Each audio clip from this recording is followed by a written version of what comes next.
here's a little exercise that combines a lot of the concepts that we've talked about previously. Sticking logic, dexterity, improvisation, the whole hand fulcrum, it's all in here.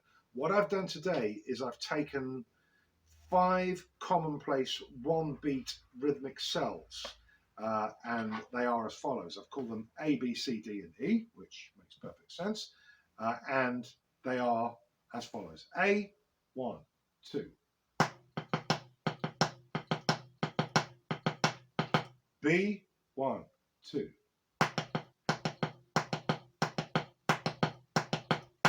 C, 1, 2.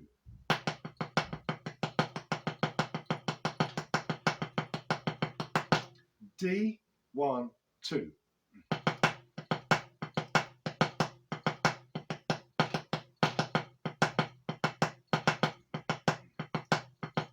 And E, 1, 2.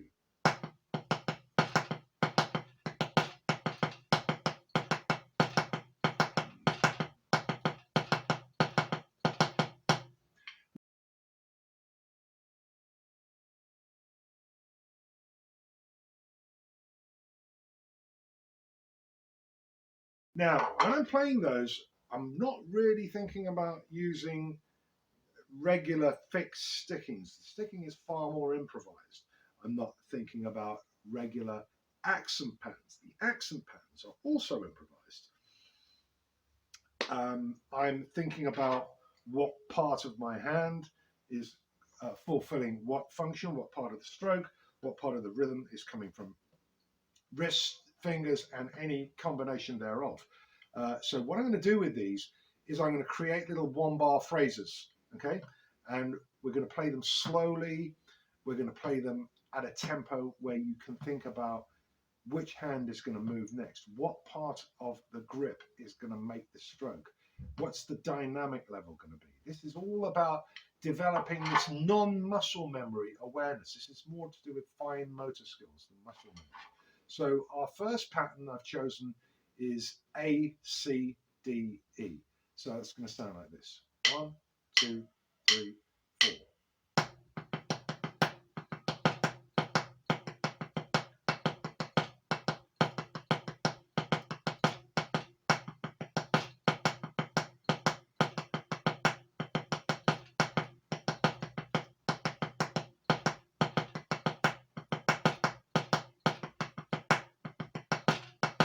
So these stickings are all improvised, and have a look back over some of the previous videos where I talk about sticking logic and how many possible ways there are of articulating 3-note and 4-note rhythmic patterns. You really need to understand this if you're going to free yourself up to be able to improvise in this way as far as your hands are concerned.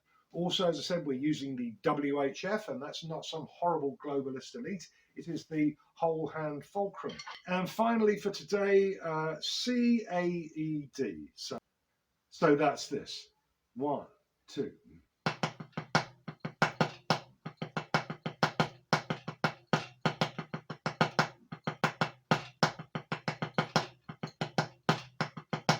And you can come up with as many different combinations of your own as you like. Now, there's somewhere in the low to mid 20s 1-beat rhythmic figures that account for probably about 97% of the rhythmic content of Western popular music.